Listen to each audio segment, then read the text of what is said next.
Let's move on.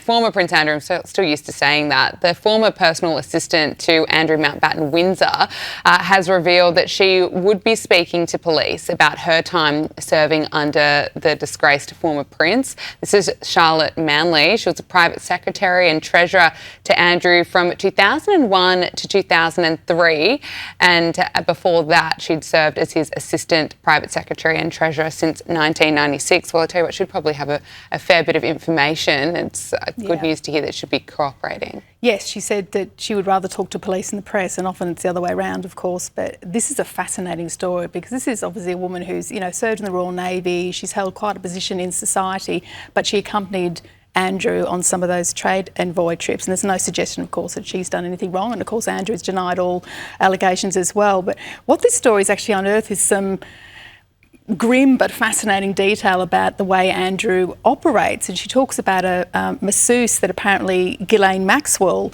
was a client of and then booked for Andrew. And there's all sorts of detail of Andrew coming out in his robe and then not coming out in his robe. But what's interesting is that it's the normalisation of Ghislaine Maxwell within royal circles, the fact that she had that access. She could book appointments for people to come into Buckingham Palace.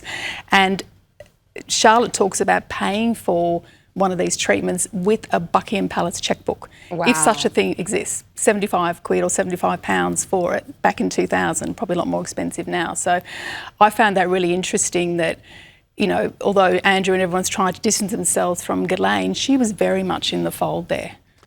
And Princess Eugenie has quietly given up a major charity role with Anti-Slavery International. So this is, of course, the youngest daughter of Andrew Mountbatten Windsor. She has stepped down from her role as patron of the world's oldest human rights organisation after 7 years of service. What can you tell us about this? Well, yeah, she had 7 years in the role and by all accounts did a fantastic job, did really good work in raising the profile and was actively involved, was not really a figurehead but actually sort of in there and hosting events and stuff like that. But this is the reputational black hole that her father has created. Because of his relationship with Epstein, anyone who's adjacent to him gets sucked into this space where they're having to drop, projects and charity work because optics matter to charities.